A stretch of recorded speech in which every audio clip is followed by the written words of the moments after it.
Welcome to Love Yourself, the podcast where we break down the reasons why you aren't losing weight and help you discover confidence, self-worth, and resilience all along the way. Weight loss isn't a knowledge problem, it's a thinking problem, and I'm here to show you how to lose weight with your brain, not another diet plan. So as you listen, notice what resonates with you, and if something clicks or you want to go deeper, I would love for you to book a call with me right after the episode. For most of your life, you've been told that your struggle with weight is a failure of your will. You've been told you're lazy or undisciplined or that you just don't want it enough. But what if I told you that the shame you feel wasn't an accident? What if I told you it was planted thousands of years ago and when you find out what it is, you can actually change it? My name is Dara Tomasson, and this is episode 251, Love Yourself Thin. And I am so happy to be sharing with you this historical perspective of why diet culture, why we're so obsessed with weight loss, but yet we're the most unhealthy mentally and physically we've ever been. So for the next 4 episodes, I am going to take a deep historical perspective of why weight loss is such a problem in 2026. And my prediction is it's just going to get way worse. All right. So, are you ready? Buckle in, because we are going to really look at why we have such a huge disconnect of we know what we should eat, but we don't eat it. And from this historical perspective, it's going to be so helpful for you. So, if you've ever had an argument, if you ever thought about having an argument with a 3-year-old, you think twice, right? So, just like we can't control other people, and as I was a school teacher. I have my 5 of my own kids. I've taught quilting, and now I've been a life coach for the last 5 years. I know that we cannot control other people, but as we look at this history, we're going to see how control has been put in our DNA over years. And so when we think, I just want to lose weight, I'm just going to eat another salad, or I'm just not going to have those chocolate chips tonight, or have ice cream. So this episode is called The Definitive Flow. So the biology of survival to the psychological control, how they've used food to control us. Sounds pretty exciting. Now, I want you to think about, so we're going to go from the Paleolithic era to the ancient Greek up until Henry VIII and Catherine of Aragon, all the way to right before the first diet book came out. So, are you ready? A little history lesson. Now, as we're listening, as we're following through on this episode, I want you to think about, what is your unique story? What is it about your relationship with food? What do you think is the reason why you struggle so much? And the more we think about it, explore it, your higher brain always wants to solve a problem. All right, so let's start out with the Paleolithic era, okay? So this is when we were first, you can argue with that, but basically this is our first evidence of mankind on the earth, and they were in absolute fear of starvation. So it was definitely the survival of the fittest. Every time you left the cave to find food, you were taking life in your own hands. And so there was an absolute fear of starvation.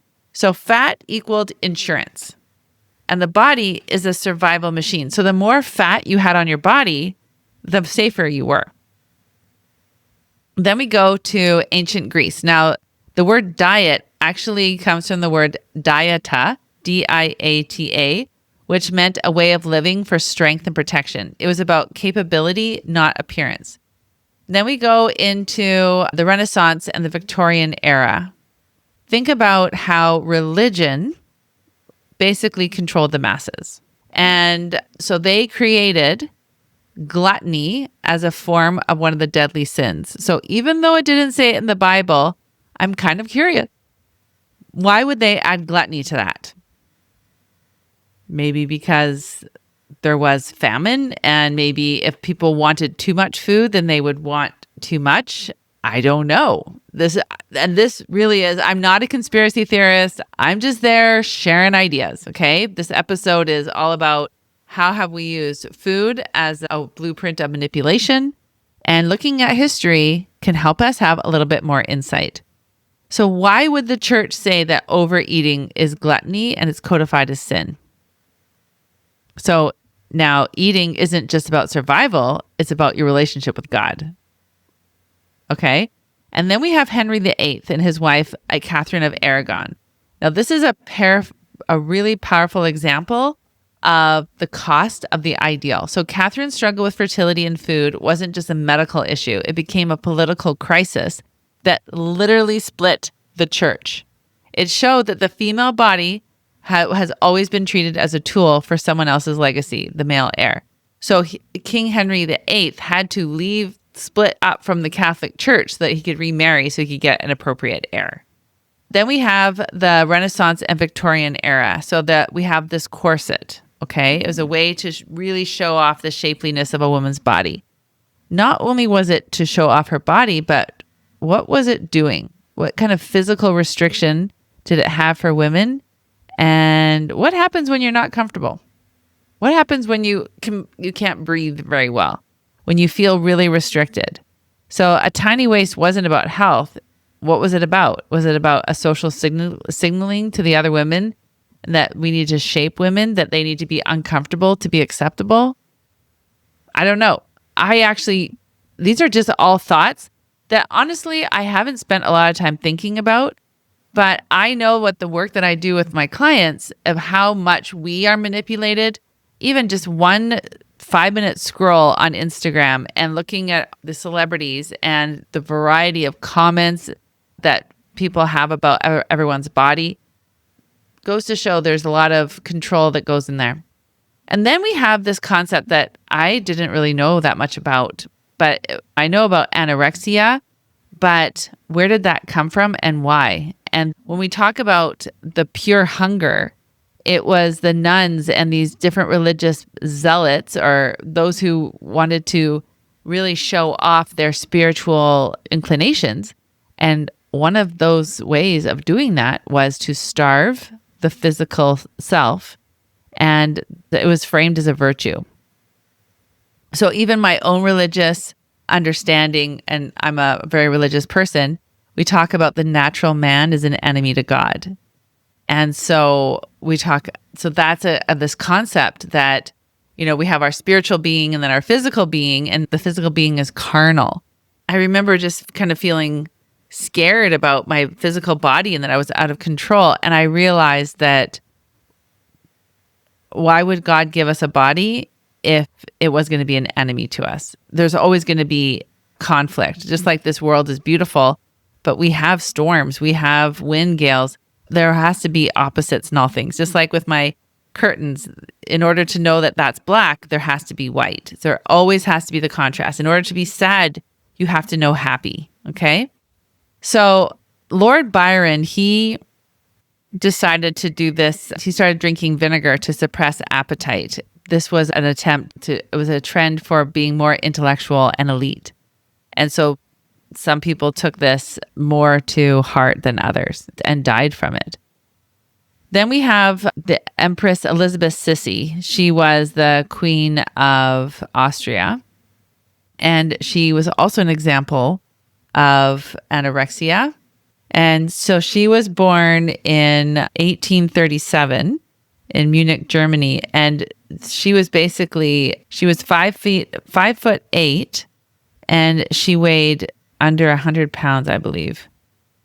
And so it was very important to her for her to be very, very thin. And she definitely had exercise equipment in her room, anorexia nervosa, and agoraphobia. So she suffered from this anxiety disorder. And one of the reports about her and her issues was she didn't feel like she had a lot of control in her life. And so she used basically starving and this hunger to feel alive and to manipulate and to control her life. She's also a perfect example of that great disconnect, right? She thought that by shrinking herself, she would manage her pain. I'm curious, when you hear this history and I walk through some of these things, what are some of your thoughts? What are some of your insights when I give this historical perspective? Next episode, we're going to be diving into Lord Byron and the first diet book ever. Sorry, not Lord Byron, Banting. And we're going to talk about diet pills and using a tapeworm and all sorts of crazy things. But I wanted to read this one section that I saw about one of the ways to try to control people by talking about their weight. And, oh, by the way, it was the 18th century that obesity became a medical problem because over the years, thinness was associated with poverty, disease, and starvation, and fatness was associated with wealth, health, and longevity. And so there was a quote I found here, and it was about men who were overweight. And because actually diet issues started with men. And so this is really interesting. So it said, he has no other resource, no hunting or cricket to take up his attention, no lectures to attend, and the consequences that beer and tobacco commence the day, and tobacco and spirits will it go. Such a man suddenly finds all his energies going, his mind dull and enfeebled, his body weak, flabby, and bloated. And so I'm curious of when you think about this standard, right? And this manipulation, this storytelling. What stories are you believing right now? How are you manipulating yourself? So just like these nuns feeling like they had to physically starve so they could get closer to God, there was also a trend of women who were fasting for days and days and days, and they were considered clairvoyants.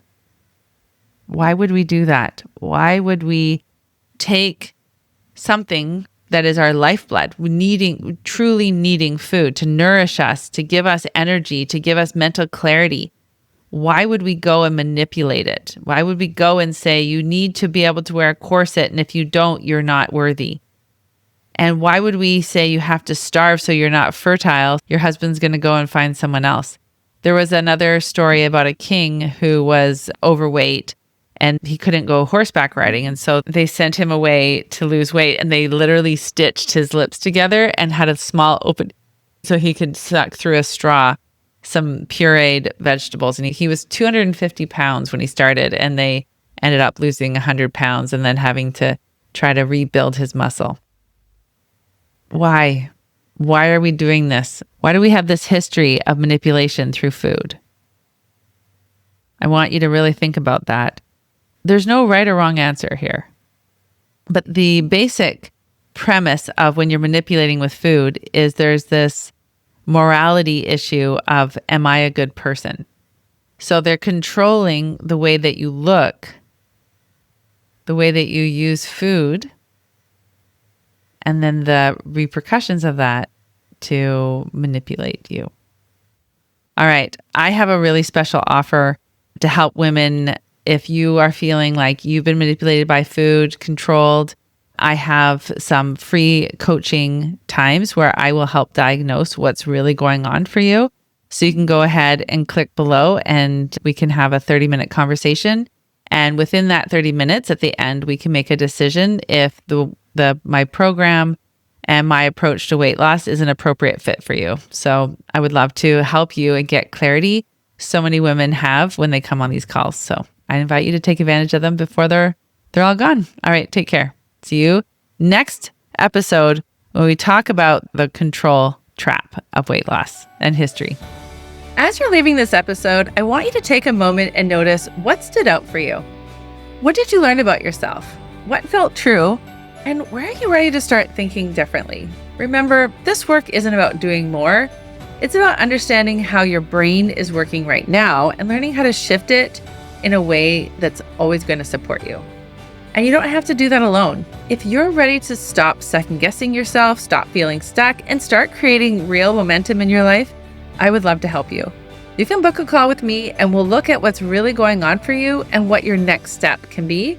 I'll talk to you. I can't wait to talk to you.